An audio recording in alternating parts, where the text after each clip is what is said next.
Let's go behind the mask. Welcome back to another edition of the Behind the Mask podcast. Yes, I am your host, Takeo Spikes, joined alongside by my co-host, better known as your favorite plus-size model, Tutan Reyes, in the building. What's happening, my brother? Man, all is well. Another day in paradise. Listen, now we got this little family tie coming on with our next guest. You actually played college football, literally played beside him in college. Both of you guys left and took your talents to the NFL. But we have DK Metcalf, wide receiver from the Seattle Seahawks. DK, what's happening, bro? Man, what's up? What's good, nephew? Man, not much, man. Appreciate you for having me on. Oh, man, it's a pleasure. It's a pleasure to have you on because what makes this interview so good, man, is that, you know, we got the family tie. You know, you got Tutan. He played with your father at Ole Miss. I played against Tutan and your father at Ole Miss, so that's the cool thing about it, what I really like. But let's jump right into it. We know everybody travel schedule has been somewhat kind of prohibited due to COVID-19. But really want to know, like, what have you done throughout this time in your offseason since COVID-19 has hit to kind of stay in shape and get ready for the season? I was really training in Phoenix when everything hit. I was gonna stay there for like a couple more weeks, but you know, COVID hit, so I was forced to stay there longer than I hoped.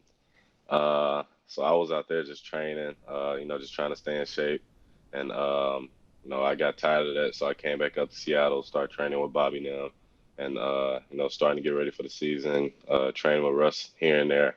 But that's pretty much it, man. My travel been, either Phoenix or Seattle. I really haven't been traveling much. Hey, I getting it in with the COVID-19 social distancing and all. I know you're staying healthy.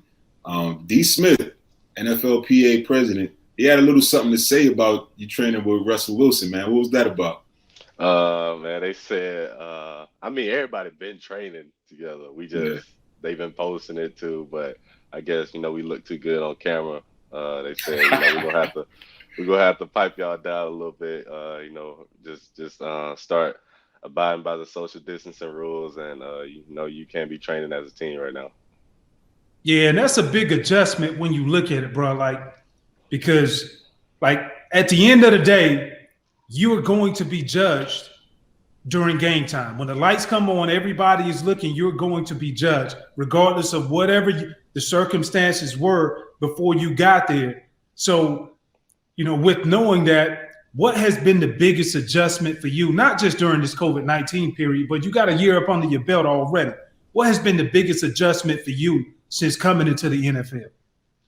First, establishing them people I trust on the team, them outside eyes, and, trying to get extra feedback from basically people that have been in the fire, had 1 year under their belt, and what did they do differently year two. So I've been talking to Russ, Bobby a little bit, had a chance to pick T.O.'s brain. So, just taking all their information because, they're watching the games at home. They may see something I don't see when I'm watching film. So, just trying to take my game basically to the next level, man. Just build on what I did last year. And, that's working out with Russ and, competing with Bobby doing workouts. I mean, it's all the small things I'm doing right now. And basically that's it, man. Just building on everything I did last year. Hey, but you say Bobby. Who are you referencing when you say you working out with Bobby? Bobby who? Bobby Wagner. See, that's what I'm talking about. Right? A receiver usually don't work out with the linebacker. Yeah, that'll be, yeah. Right. So y'all going back and forth at it in the weight room, right? Correct. Yes, sir. So check this out. I ain't lie. Like, I take pride in my health, DK. I do. I really do. But when I saw this thing came up, I was reading. I'm like, let me just catch up on my boy, man. 1.8% body fat. Is that even possible? All right, so here's the story behind it. Give me the damn story, dog. I really ain't laid out the story yet. Okay, so we're at the combine. And, the combine, you got to wake up early mornings and, you got to make sure you weigh in. And they woke me up at like 4 o'clock that morning, 4 or 5 o'clock. And I had to go get an MRI on my neck. or a CT scan on my neck. So I'm already up before everybody else. I'm in the CT scan for like an hour and a half, 2 hours. And then this was the day of weigh-ins. So I went straight from the CT scan to weigh in. Now, mind you, I still ain't ate the whole morning. I barely ate the night before. And so I'm going into the bod pod. I weigh 228 and I ain't got nothing in my stomach. So I'm basically just skin and bones and a little bit of muscle. And I'm in the bod pod and lady said 1.8. She was like, hold on, get back in there. We got to get this. So run that back, Turbo. I'm in there just a little draws on that. And she said, well, I guess you are 1.8% body fat, yeah. And so I was like, okay, I ain't think nothing of it. So I went on, got the weigh in, got my height. And then I went to go grab me a bite to eat. And I'm sitting down eating with my agents. And I was like, yeah, bro, they said I was 1.8 body fat. I was like, 1.8 body fat? Like, that can't be possible. So, and then they sent a few texts and, next thing you know, it was on Twitter. Bro, everywhere. I saw that, bro. I was like, man, if I'm 1.8% body fat, I ain't never putting a shirt on. Period. Period. I'm hitting up Sports Illustrated, everybody. Who want it? No, I can't be showing off my body like that, man. I gotta keep it sacred. All right, go ahead. I heard that, man. But even with that, with the 1.8, with the phenomenal 40, obviously did your thing at Ole Miss. There's still a lot of skeptics going into the draft after you got drafted in the second round. Did you feel that you should have been drafted early? Well, I know the answer to that. But did you feel your season would have been as solid and as good as it was? I say yes and no. Because I say yes because I know the type of person I am. I'm going to compete, every time I'm on the field. But no, because I wouldn't have had so much, I wouldn't say animosity built up, but like I had to show these people who I really am. And that was, after practice, I'm catching 100 footballs. That was during practice, I'm taking extra reps. That was during film study, I'm taking extra notes. So it was like all of that was built up throughout the whole year just to show all the other 31 teams, this who I am. Looking back on it, probably shouldn't have done that. Probably shouldn't have had so much animosity built up. But it's just the way I went about last year. And next year I know how everything is run. I know how the year is gonna go. So I mean, it's gonna be I wouldn't say animosity, but it's gonna be a little more to next year. So that little more to next year, that sounds like you got a lot of confidence from the previous year, and usually that happens maybe within a game, or maybe you go through a stretch and the numbers really don't show. But if you're a football person who understands football, you see this young man is getting better. What was that moment for you that that's going to bring you into this season, that you knew, like, not only do I belong here, but I got a place and I'm going to let you know where I stand? I would say the Buccaneers game. It was the first time I hit 100 yards in the league. And I was really just, like you said, I was getting my confidence. And the whole year I was just playing the X receiver. The greats right now, the Julios, the Michael Thomases, they've been moved all over the field. I did all of that just in one position on basically one side of the field. So me just, them moving me around in the offense and me just showing them that, I'm smart enough to take on, different positions, different motions, different formations. That's why I'm like so confident right now, because when they start moving me around, defense is not gonna know what to do with me. And what's one of the things that people don't know about DK Metcalf? I'm into music.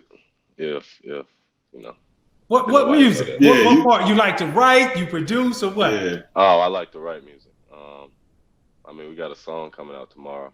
Me and one of my homeboys. Yeah. That's what's up. Yeah, it's gonna be dope. Yeah. Are you singing? Or are you rhyming? What you? No, I'm rapping. All right. You gonna spit some bars, or you gonna just wait till it drop and then we just? Nah, y'all gotta wait. I used to rap back in my day, you know, being from. I mean, everybody done rap a time or two. No, he shitted on you, dog. Everybody try. Spikes, you tried too, though. I wasn't even saying it like, everybody try. Everybody got that itch to rap. I did. True story, though. I used to think I could rap amongst my peers, amongst my friends in the hood. But y'all remember the Lost Boys, right? Yeah. So I was hanging out with Freaky Ty of the Lost Boys, and he started spitting, right? We were drinking, hanging out, whatever. And when he was like, me, Freaky Ty, me and my crew, pass the mic to my two. And I got there and I was like, cricket. Nah, he's a rapper that, they had Renee out. They had the whole Lost Boys fam thing going. That's when I realized, like, this ain't for me, man. I gave it up after that. But for you, bro, all the blessings for you, man. Yeah. I was gunshot. I was gunshot for real, man. Bro, I actually thought you was going to talk about one of the things just doing the research was I didn't know you were in fact as infatuated with the strawberry milk as you are. Yeah, that's a part of me. So what's the backstory on it? Like you get shipments per week or like that's how much you love it?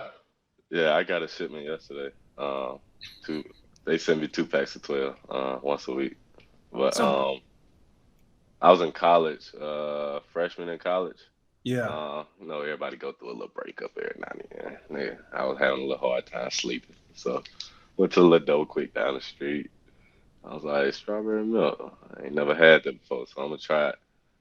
So I got it, drunk it, put me right to sleep.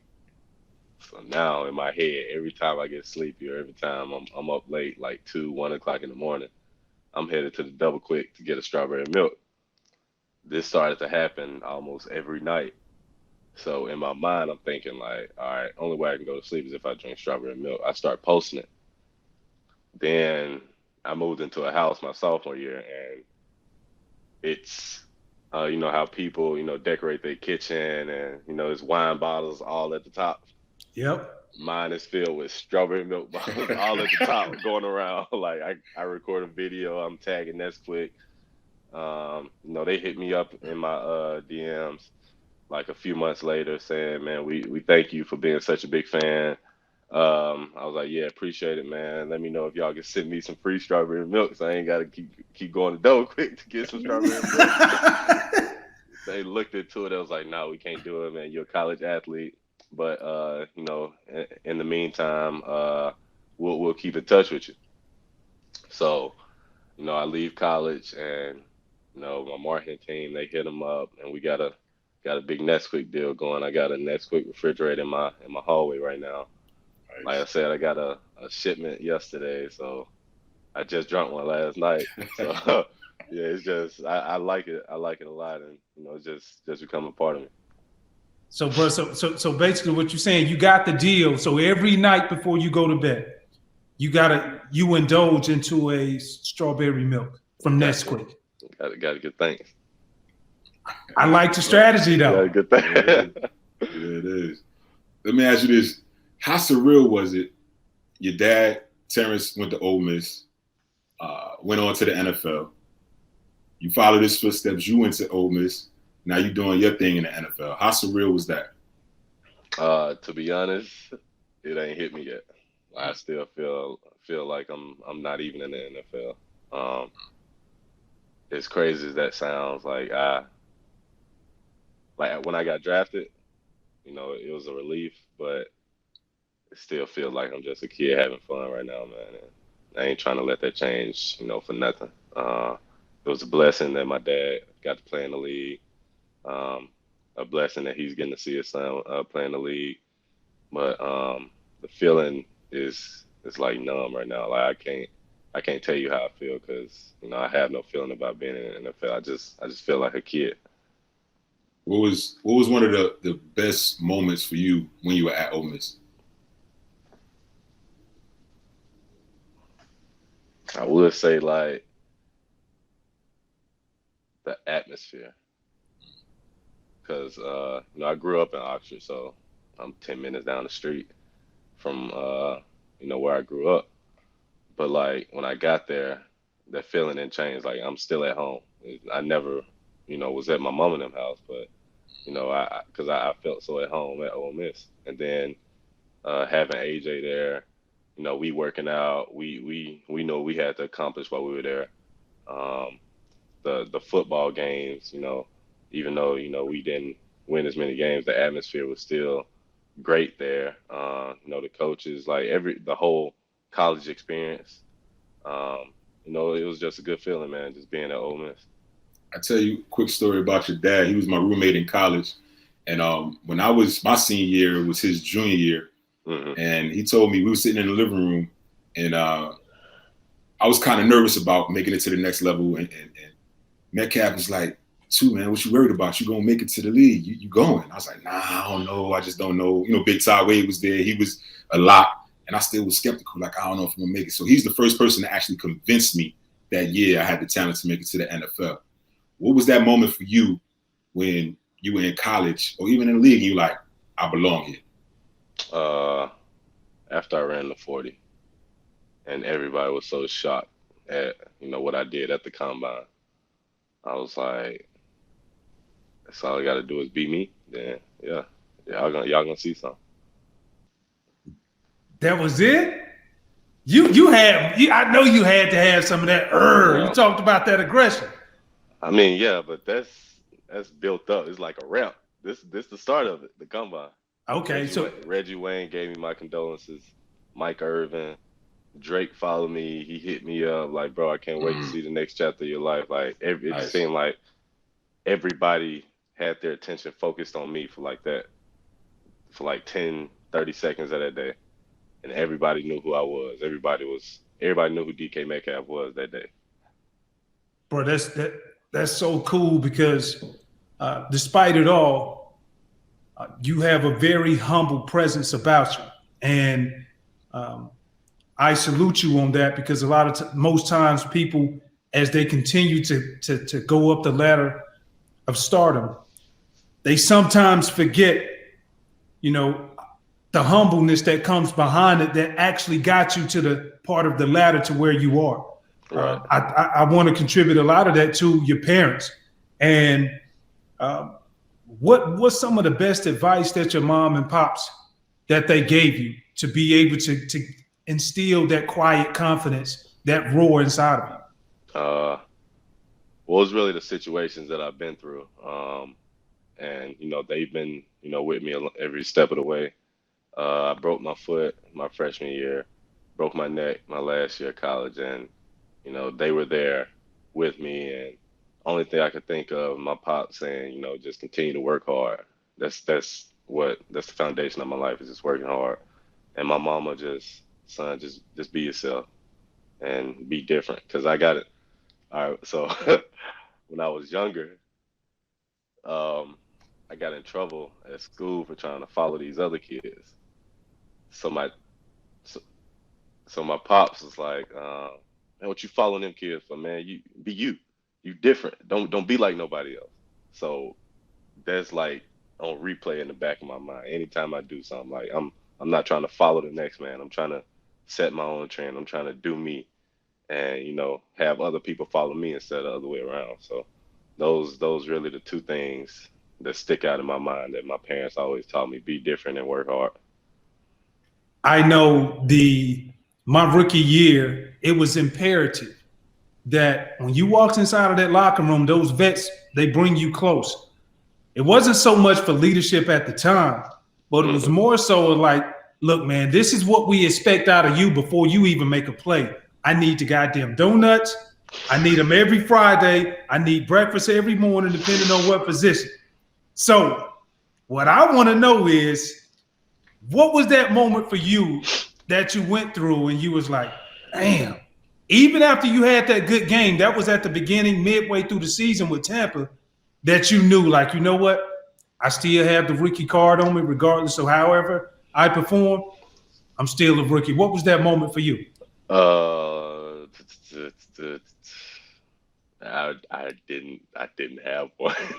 What? Oh yeah, it was our rookie class in the receiver room was like split. Like it was 4-4. 4 vets, 4 rookies. So we split rookie dinner.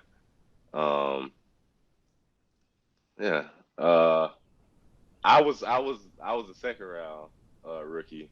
We had a fifth, fourth round receiver and a 7th round receiver. So I went and got Chick-fil-A. I ordered Chick-fil-A on the app and they brought it to the facility. So I didn't have to leave the facility after walkthroughs to rush back for the bus. I ordered Popeyes on the app twice. So I probably got something like 4 times. Yeah, I had it pretty easy compared to the D line. The D line, y'all, the defense. Period. Y'all are. It was Wiley. Oh my gosh, I couldn't. I would have been fighting. What were they doing on the defense? D line had to get Cheesecake Factory every away trip. Rookie gift was all right. So my rookie gift was what they got me on. The D line had to get iPhone 11 pluses for everybody on the D line. DBs, they rookie dinner was $20K, I think. My rookie gift, I had to get everybody go-karts. Is it? I tell you what, I need to speak to Tyler Lockett. No, don't talk. Hey, that's big bro right there. He really took care of me this whole rookie year. Like he watched out. He looked out for me. And then like I didn't come in. I don't know. Oh, y'all ain't gonna make me do this. Y'all ain't gonna make me do that. I just came in and I ain't say nothing to nobody just so they knew what I was doing. Like, don't try me. If I don't mess with you, you don't mess with me. Because my daddy set me up. He was like, man. Look, there's gonna be some vets in there. They're gonna try to set you up for the wrong answers and stuff like that. So don't get him no leeway. I was like, man, I got you. So I got in there. I didn't say nothing to nobody. I went about my business. I was in meetings early. I left meetings late, and that was it. I handled my business for like the first 2-3 weeks, and then David Moore, Tyler Lockett, Jerron Brown, they just started talking. We just started talking stuff to each other, like going back and forth, and like I ended up hanging around the vets more than the rookies, and I talked to Dwayne Brown my like second, third day in there because it was me and him the only ones in the locker room at the time, and our OC would talk about him like, man, follow Dwayne Brown's footsteps. He's been in the league 12 years. So I went up to him. I was like, hey, bro, what you do, like, to be here so long? Like, what's different about you? He was like, just take care of your body, man. That's it. I was like, all right, Dwayne Brown, take care of your body. Russ sat me down one day. He was like, man, if you want to be one of the greatest, you can't take everybody with you. So all the vets just started, like, feeding information to me. And I just started listening. So Russ was like, can't take everybody with you, man. So, everybody can't go on the road to greatness. Figure out who really your boys, figure out who going to work hard on the team and stick around them. And then Bobby.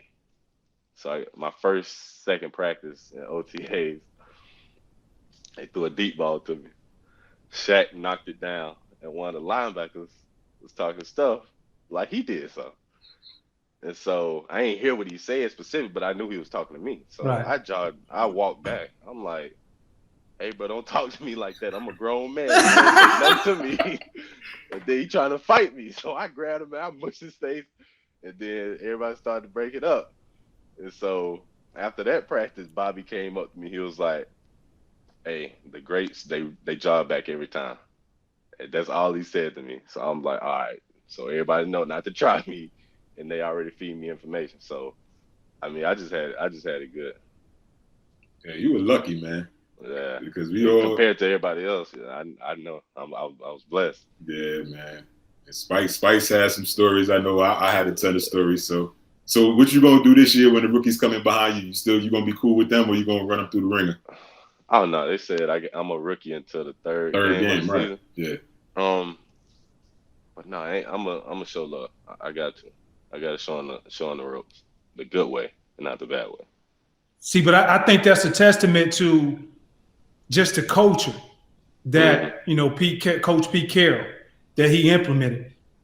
When I was playing in the NFC West with the 49ers playing against you guys, I noticed one thing. This is right before they became the Legion of Doom, but the thing that I noticed that they were close, and it was just the conversations that they had amongst each other, not what you just see on NFL films. I'm talking about while they were actually on the football field. That culture was established. So when I hear you say that, it's not by accident that the reason why you guys are tight the way that you are. Even going back to the conversation that Bobby Wagner had to you, he was like, "Hey, after you had that deep route down the field, he walked up to you. The great ones, they run back." And so that's the little things that really put together the big puzzle, man. So it ain't by accident. So I appreciate that story, bro. I really do. Yeah. Let me ask you this, man. I'm biased, so I believe when it's all said and done, you're gonna go down as one of the all-time greats, man. It's just, watching you from a little young man, little snot-nosed kid running around your pop's crib, doing your thing in the league. But I really believe that. But let me ask you this: if you had to pick 4 wide receivers, if there was a Mount Rushmore, 4 wide receivers that you looked up to or you felt were 4 the best of all times, who would those 4 be? Can I do 5? You can do 5. Absolutely. All right, so Randy Moss, number 1. T.O., number 2. Calvin, number 3. When it's all said and done, Julio, number 4. And Odell, 5. Odell like my big brother, so I gotta add him in there.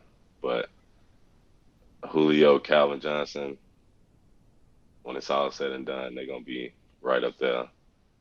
Even though Calvin, he already retired, he finished his year, but people don't understand like how great he was. And Julio is just getting started, man. It's crazy just watching them like in person, watching Odell and Julio in person, because they can take over a game anytime they want to. All the quarterback got to do is just throw the ball their way in.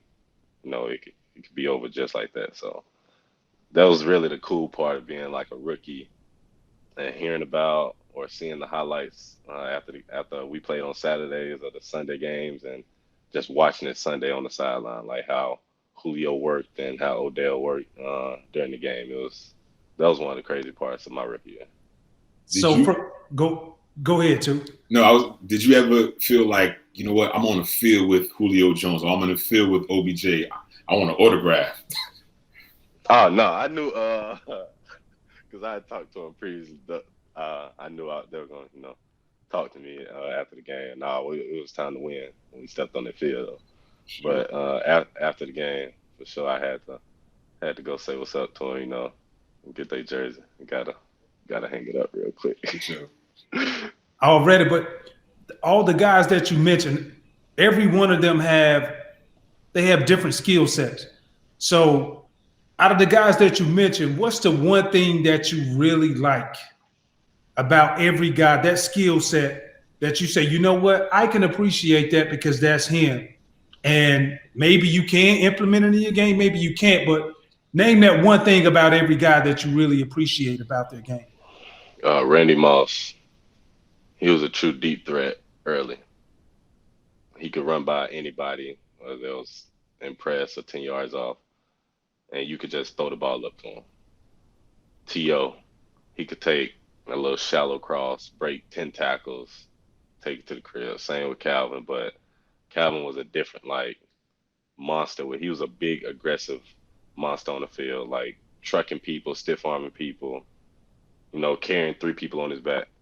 Julio can snap down like he 5'10", 5'9", get in and out of breaks. And Odell, his route running is just smooth and swift. And when he stick, he exploding out. It's just different and real smooth how he run routes.